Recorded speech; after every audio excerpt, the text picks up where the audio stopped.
Okay, so we are back again with our discussion जहाँ पे हम चैप्टर 3 का बचा हुआ पार्ट कंप्लीट करने वाले हैं, जिसमें हम डिस्कस करेंगे what are corporate strategies, difference क्या होता है कॉर्पोरेट लेवल स्ट्रेटेजी और बिजनेस लेवल स्ट्रेटेजी में।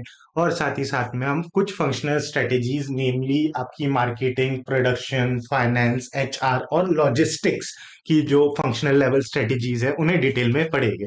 But before we go ahead with it, let us quickly revise कि हमने इससे पहले हमारा जो सेकंड जो फर्स्ट हाफ था उसमें क्या क्या पढ़ा था। तो let us go with a quick recap और अ क्विक रिवीजन। हमने सबसे पहले लर्निंग आउटकम्स पढ़े थे कि मुझे बिजनेस पॉलिसी के बारे में कुछ समझना है, बिजनेस पॉलिसी क्या होती है। फिर मुझे बिजनेस पॉलिसी की इंपॉर्टेंस या फ्रेमवर्क जो आप कह सकते हैं स्कार्फ करके हमने एक फीचर्स याद किए थे बिजनेस पॉलिसी के, हम उस पर डिस्कशंस करेंगे। Next will be moving on to vision statement, इनकी hierarchy, how they are inter related, goals and objectives क्या होते हैं। और साथ ही साथ में हमने बात की थी इनकी इंपॉर्टेंस और डिफरेंसेस की। तो सबसे पहले मैंने बात की थी बिजनेस पॉलिसी की। तो what does a business policy is? या business policy is nothing but a set of guidelines जो मुझे डायरेक्ट हेल्प करती है कि मेरे बिजनेस में मैं किस तरीके से डिसीजंस लूंगा, how I am going to take decisions. उसके लिए जो कोर गाइडलाइन प्रिंसिपल्स है, those are nothing but my business policy. अब बिजनेस पॉलिसी के हमने कुछ इंपॉर्टेंट फीचर्स देखे थे, दैट वाज नेमली स्कार्फ, कि अगर आपको याद है तो हमने एक निमोनिक भी बनाया था कि what a business policy is. कि अगर मैं यहाँ पे आपको दिखाऊं कि बिजनेस पॉलिसी एक set of governing, a business policy is a set of principles that governs and give me guidance as to my actions, ki how I have to direct people and how they will take decisions, that will become my business policy. Business policy ये दो fundamental चीजें जो हमें याद रखनी चाहिए। Business policy बनती है टॉप लेवल मैनेजमेंट के व्यू से। तो मैं कह सकता हूँ business policy is nothing but a study of functions and responsibility of top level management, enabling to make them to make decisions in long term horizon. फिर हमने देखा था कि बिजनेस पॉलिसी के कुछ कैरेक्टरिस्टिक्स होते हैं कि बिजनेस पॉलिसी कैसी होनी चाहिए। मेरी बिजनेस पॉलिसी स्पेसिफिक होनी चाहिए, एम्बिगियस नहीं होनी चाहिए, बिजनेस पॉलिसी क्लियर होनी चाहिए, ज्यादा टेक्निकल जार्गन्स यूज नहीं करने चाहिए, इजी टू अंडरस्टैंड होनी चाहिए। It should be simple that it could be interpreted by people at lower managerial hierarchy as well. ये अप्रोप्रिएट होनी चाहिए मेरे ऑर्गेनाइजेशन पे एज अ होल और मेरे ऑर्गेनाइजेशन के विजन की और अलाइन करनी चाहिए मुझे मेरी बिजनेस पॉलिसी को। साथ ही साथ it should be comprehensive, it should be inclusive. That is what we are saying. Business policy में थोड़ा बहुत फ्लेक्सिबिलिटी का स्कोप होना चाहिए। It should not be very rigid. At the same time it should be reliable, कि हमें कोई सी भी प्रॉब्लम का सोल्यूशन चाहिए तो मैं डे टू डे बेसिस पे अपनी बिजनेस पॉलिसी को अप्लाई कर सकूं। That is what I mean by the word reliability. And lastly, it should be stable. That means कि it should not fluctuate very fast. इसी का हमने एक एग्जांपल देखा था और एक निमोनिक की तरफ से, कि बिजनेस पॉलिसी के लिए हम देखते हैं scarf I S, that is scarf is business policy.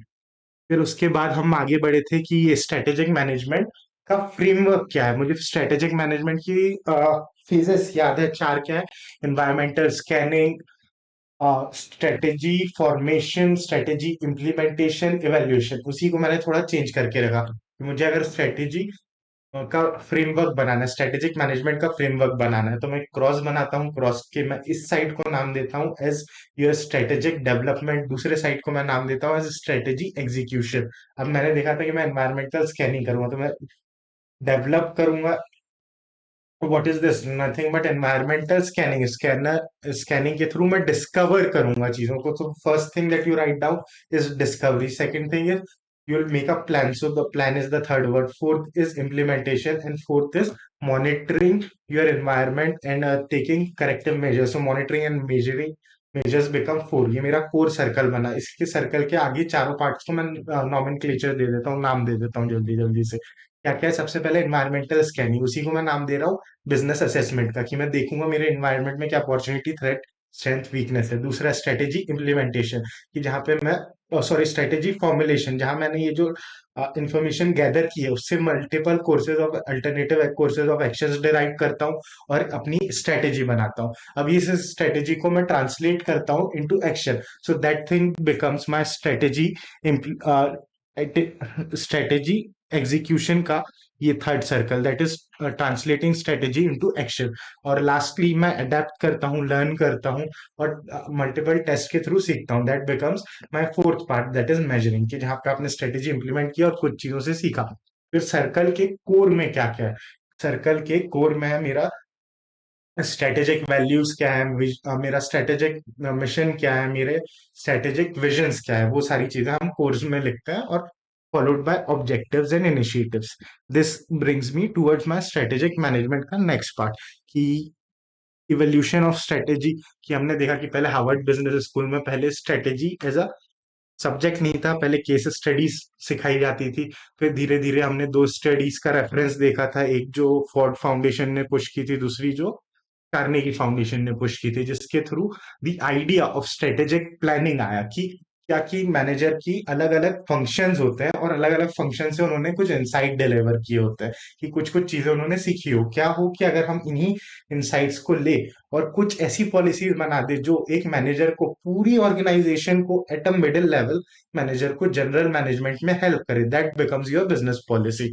फिर इसी चीज को हमने देखा कि बाद में इंडियन सिनेरियोज में आईआईएम्स ने अडेप्ट किया, because it was the trend in American B schools, तो वहीं से उठ के ये चीज इंडियन बी स्कूल्स में भी कॉपी होके आई।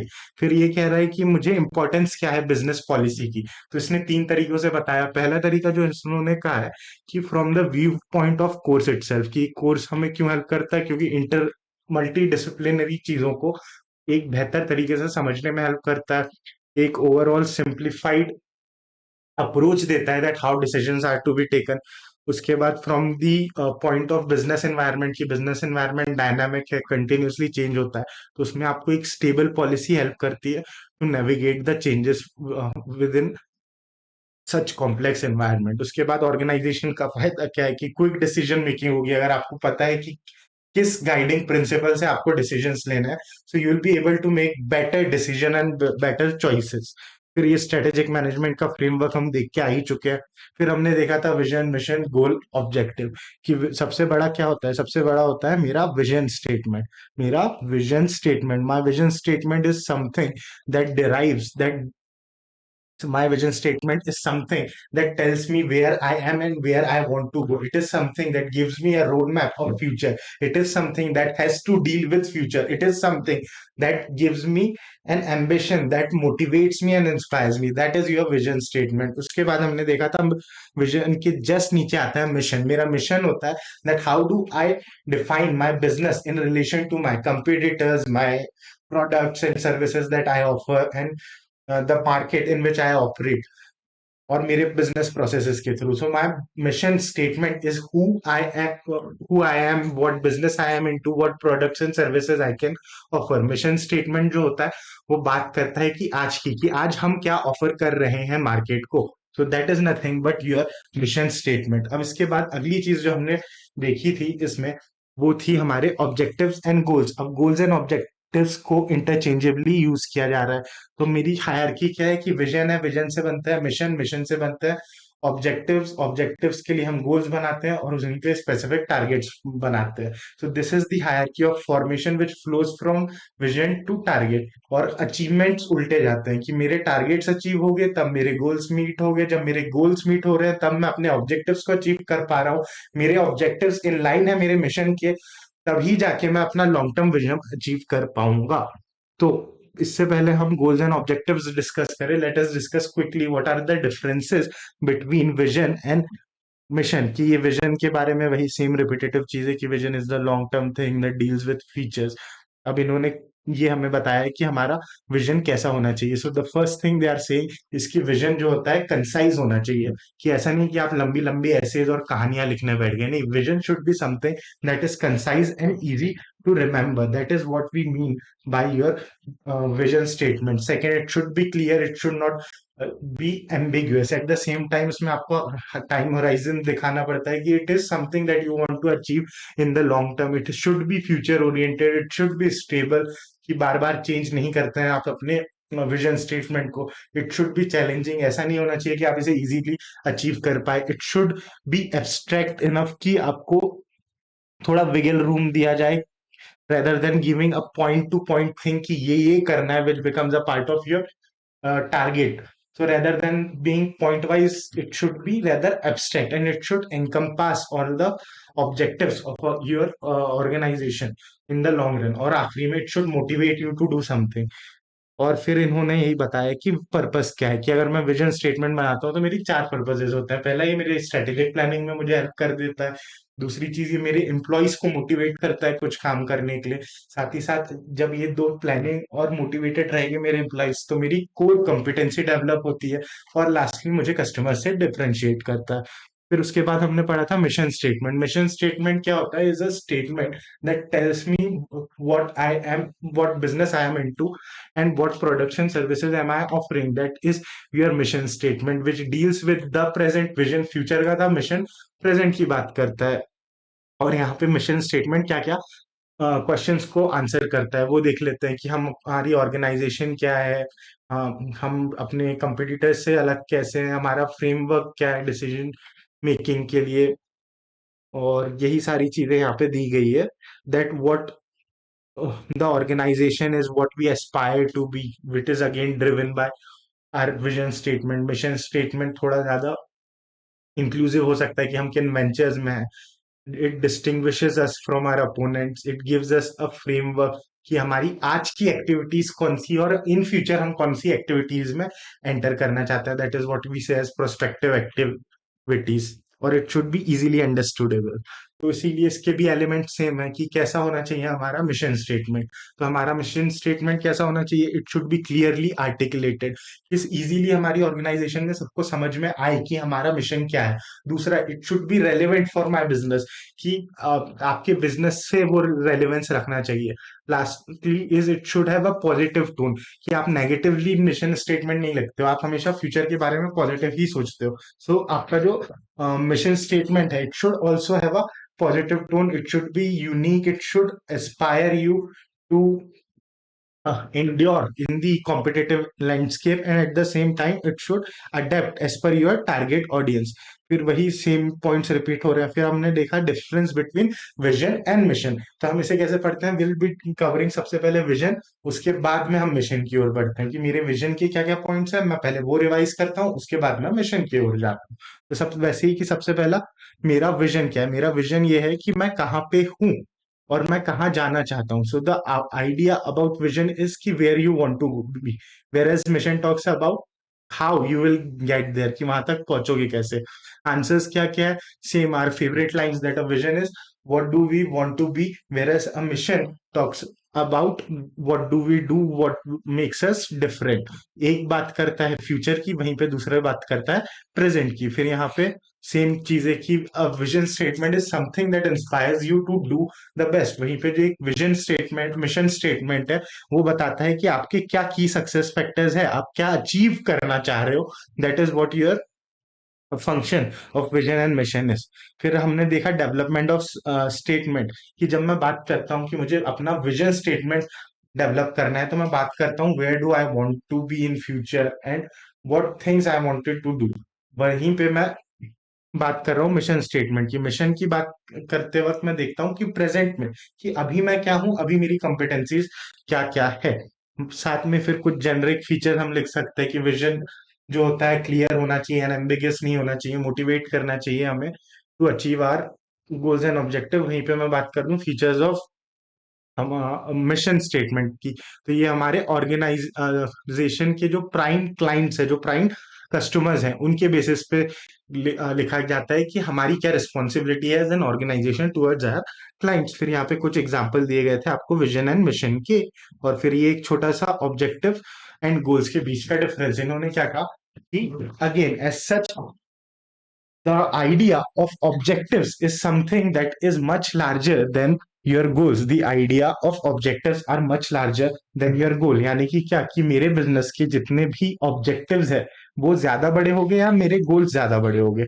द आंसर इज मेरे ऑब्जेक्टिव्स ज्यादा बड़े हो गए, as per the text that we have read previously. कि मेरे जो ऑब्जेक्टिव्स है, they are something which is larger than goals, which is long term, short term भी हो सकते हैं। मेरे ऑब्जेक्टिव्स ओपन एंडेड रहते हैं, जबकि मेरे गोल्स जो है वो थोड़े क्लोज एंडेड रहते हैं। That is something we have learn so far. तो यहाँ पे सेम चीजें, गोल्स एंड ऑब्जेक्टिव्स का डिफरेंशिएशन दिया गया है आपको। अगेन यहाँ पे एक छोटा सा एग्जांपल था कि प्रॉफिट कमाना इज माय ऑब्जेक्टिव, इस साल में 20% सेल बढ़ाना बिकम्स माय गोल। तो मेरे एक एंड रिजल्ट को अचीव करने के लिए, दैट इज माय ऑब्जेक्टिव को एंड अचीव करने के लिए मैं प्लान बनाता हूँ। उस प्लान में मल्टीपल गोल्स हो सकते हैं, so a plan can have multiple goals, ये भी एक चीज हमने देखी थी।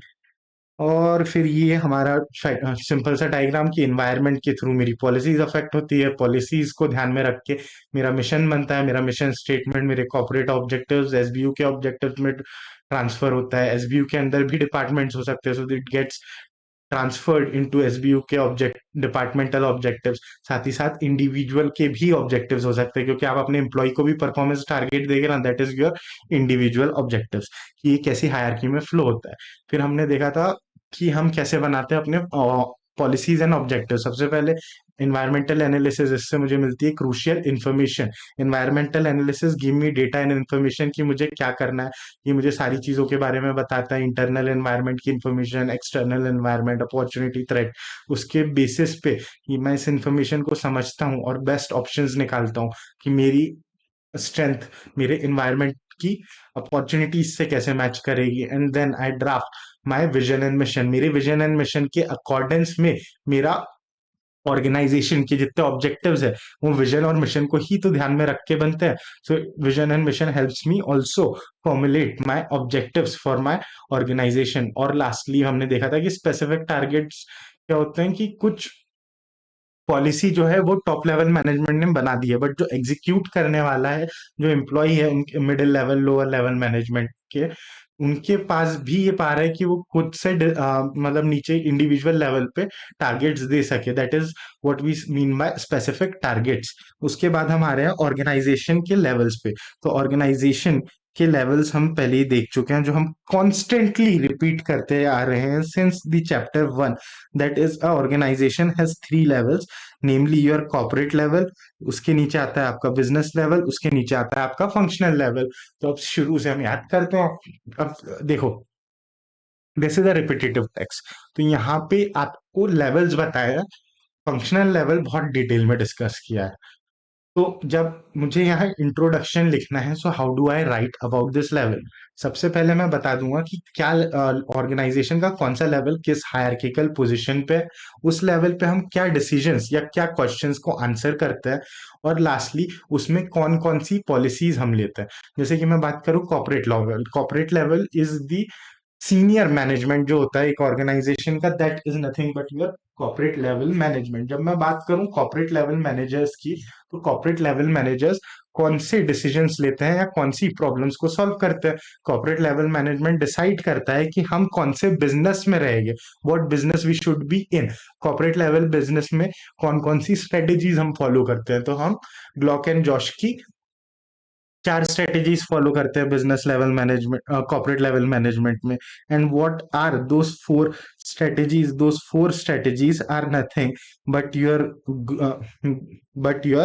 ग्रो सॉरी, शुरू से जहां पे हम बात कर रहे हैं ग्लॉक एंड जॉश की 4 स्टेबिलिटीज की eight corporate level.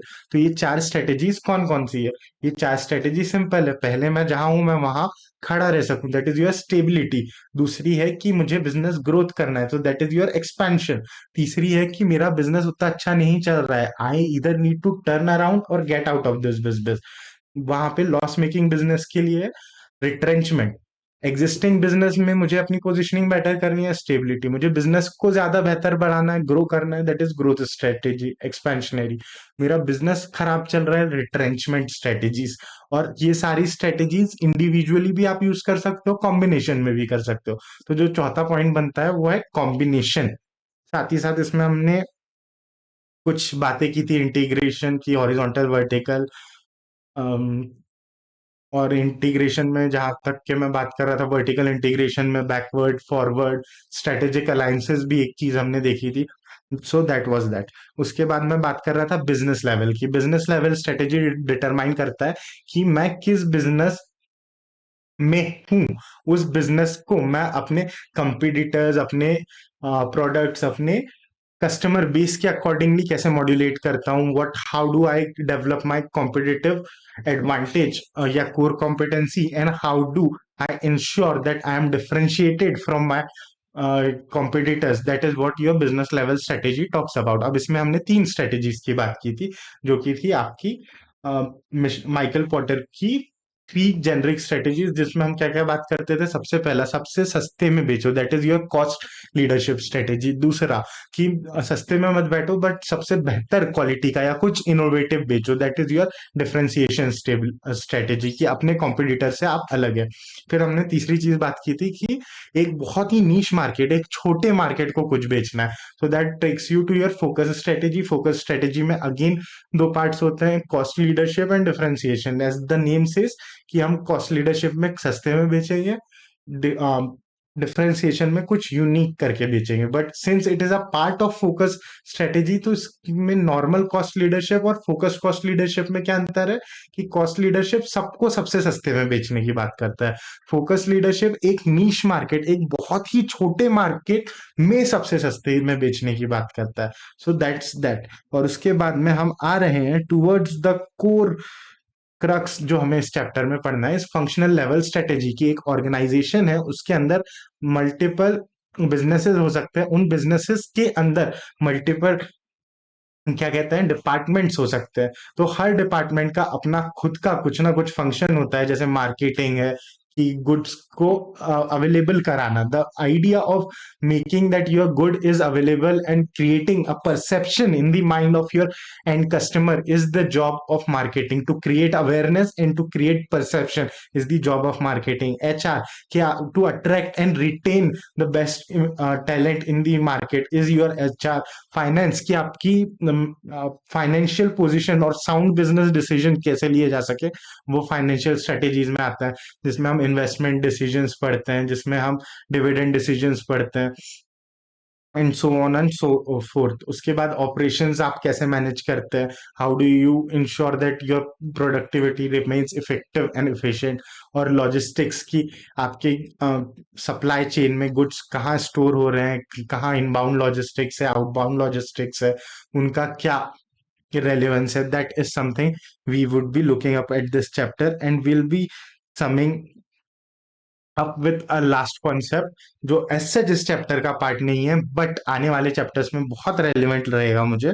That is your strategic business cycle, की सॉरी स्ट्रेटेजिक बिजनेस साइकिल कह रहा हूँ, product life cycle. Product life cycle मुझे बताता है कि मेरा बिजनेस किस स्टेज पे है, उस स्टेज पे मुझे कौन सी स्ट्रेटेजी फॉलो करनी चाहिए। That is something determined by my product life cycle, जो एज अ बोनस हम लास्ट में सीखने वाले हैं इस चैप्टर में।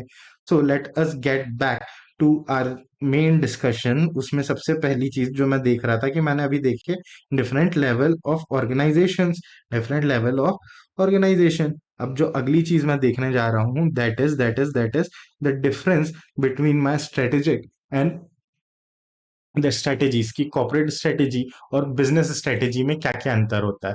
कि कॉर्पोरेट स्ट्रेटेजी डील करती है is something that deals with an organisation on as whole, वहीं पे मेरी बिजनेस स्ट्रेटेजी मेरे स्पेसिफिक बिजनेस यूनिट या एसबीयू के लिए होती है। कॉर्पोरेट स्ट्रेटेजी ओवरऑल डायरेक्शन देती है, बिजनेस स्ट्रेटेजी मेरी कॉम्पिटिटिव पोजीशन की बात करती है कि मैं अपने कॉम्पिटिटर से खुद को कैसे अलग कर पाऊं। वहीं पे कॉर्पोरेट स्ट्रेटेजी बताती है what portfolio of businesses I am into, कि मैं कौन कौन से बिजनेस में हूं। वहीं पे जो मेरी बिजनेस लेवल स्ट्रेटेजी है, वो उस उनमें से इंडिविजुअल बिजनेस के लिए स्ट्रेटेजी बनती है। तो हर मैं जितने बिजनेसेस में हूँ, सारे बिजनेसेस के लिए एक कॉर्पोरेट लेवल स्ट्रेटेजी हो सकती है, और मेरे जितने इंडिविजुअल बिजनेसेस हैं उनके लिए different different business level strategies हो सकती है। फिर सेम एक स्टेटमेंट लाइन में उन्होंने कहा है कि what business we should do and how we should do this business and how we should compete rather. फिर उन्होंने लेवल्स बता दिए कि corporate level strategy higher management बनाता है, business level strategies middle management बनाता है। फिर उन्होंने मुझे बताया है कि टॉप लेवल जो बोर्ड है, उसकी रिस्पॉन्सिबिलिटी है टू क्रिएट कॉर्पोरेट स्ट्रेटेजी। जो मिडिल मैनेजमेंट है, उसकी रिस्पॉन्सिबिलिटी है बिजनेस लेवल स्ट्रेटेजी। फिर इन्होंने एप्लीकेबिलिटी बताई है, सेम पॉइंट्स को ही वो रिपीट कर रहे हैं कि पूरे ऑर्गेनाइजेशन के लिए, and how it differ One talks about growth, another talks about staying competent and relevant in the market. अब उसके बाद मैं आगे आऊं, थोड़ा सा मैं आगे आऊं अगर, तो मैं आपको ले जा सकता हूं टूवर्ड्स टूवर्ड्स टूवर्ड्स द, देख रहे हो लाइट वाइट भी जमानी पड़ती है बीच बीच